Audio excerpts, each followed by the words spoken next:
ఎంత గట్టిగా అన్నాడు, మామూలు గట్టిగా కాదు. నేనున్నా, నేను తగ్గిస్తా,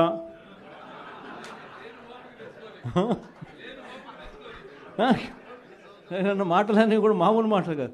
తీరా వచ్చిన తర్వాత 6 నెలలు తిరక్క మునిపే 15,000 కోట్ల రూపాయలు బాధుడు ఉట్టి కరెంటు మీద. సో దీన్ని క్వశ్చన్ చేస్తూ 27వ తారీఖున జనవరి 3వ తారీఖున ఫీజు రీయింబర్స్మెంట్ అందక పిల్లలు ఇబ్బందులు పడతా ఉన్న పరిస్థితులు. మనం ప్రతి క్వార్టర్, ప్రతి 3 నెలలకు ఒకసారి పిల్లలకు 3 నెలలు అయిపోయిన వెంటనే ఫీజులు ఇస్తూ ఉన్న పరిస్థితి మన ప్రభుత్వం. విద్యా దీవెన, వసతి దీవెన క్వార్టర్ అయిపోయిన వెంటనే, 3 నెలలు అయిపోయిన వెంటనే 4వ నెల వెరిఫై చేసి 5వ నెలలో పిల్లల తల్లుల చేతుల్లో డబ్బులు పెట్టి పిల్లలకు విద్యా దీవెన, వసతి దీవెన కింద పూర్తి ఫీజు రీయింబర్స్మెంట్ మనం ఇస్తూ ఉంటే, ఈరోజు ఈ జనవరి వచ్చేసరికి 4 త్రైమాసికాలు, ప్రతి త్రైమాసికం తర్వాత ఇస్తూ ఉన్న మన పాలన 4 త్రైమాసికాలు అయినా కూడా పట్టించుకొని చంద్రబాబు పాలన. జనవరి, ఫిబ్రవరి, మార్చ్ సంబంధించిన త్రైమాసికం ఏప్రిల్లో వెరిఫికేషన్ చేసి మేలో ఇవ్వాలి. మేలో ఎన్నికలయ్యాయి అంతే. జూన్ వచ్చాడు, జూన్ 4వ తారీఖు అంతే. ఆన్ నుంచి స్టార్ట్ అయింది.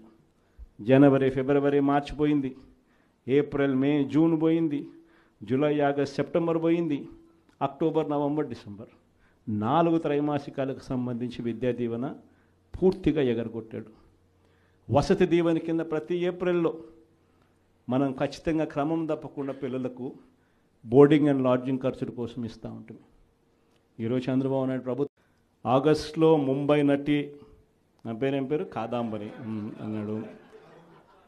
సెప్టెంబర్లో ప్రకాశం బ్యారేజీని బోట్లతో ఢీకొట్టి గేట్లను పడగొట్టాలని చెప్పి మనం ప్లాన్ చేసినామని అంటాడు.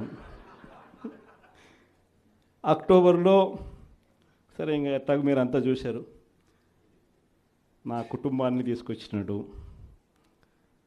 నవంబర్కి వచ్చేసరికి బడ్జెట్పై దృష్టి మళ్లించడానికి 14 లక్షల కోట్ల అప్పులు అని చెప్పి,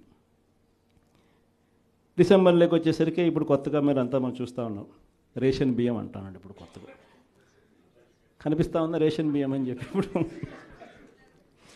నాకు నిజంగా ఆశ్చర్యం అనిపిస్తుంది ఆ రేషన్ బియ్యం కథలీలు చెప్తా ఉన్నప్పుడు. ప్రభుత్వంలో ఎవరున్నారు అని, ప్రభుత్వంలో మనమున్నామా, ప్రభుత్వంలో వాళ్ళు ఉన్నారా అని నాకు అర్థం కాల. 7 నెలలు అయిపోయింది, దాదాపుగా 6.5 నెల అయిపోయింది వాళ్ళ ప్రభుత్వం వచ్చి. 6.5 నెల 7 నెలలు అవుతూ ఉంది వాళ్ళ ప్రభుత్వం వచ్చింది. ఎమ్మెల్యేలు వాళ్ళు, మంత్రులు వాళ్ళు, కలెక్టర్లు వాళ్ళు, జాయింట్ కలెక్టర్లు వాళ్ళు, పోలీసులు వాళ్ళు, ఎంఆర్ఓలు వాళ్ళ అధికారులే, చెక్ పోస్టులు వాళ్ళవి, అన్నీ వాళ్ళవే. ఇవన్నీ దాటుకొని మళ్ళీ పోర్టుకు వచ్చింతే పోర్టులో కస్టమ్స్ అధికారులు,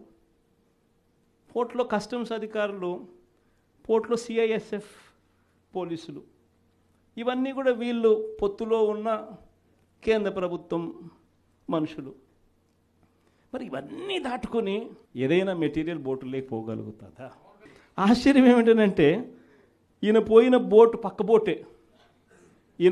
బోటు పక్కబోటే ఫైనాన్స్ మినిస్టర్, ప్రస్తుత ఫైనాన్స్ మినిస్టర్ పయ్యావుల కేశవ్ వాళ్ళ సొంత వియ్యంకుడిది, శ్రీనివాసరావు గారని సొంత వియ్యంకుడిది, పట్టాభి రైస్ ఎక్స్పోర్ట్స్.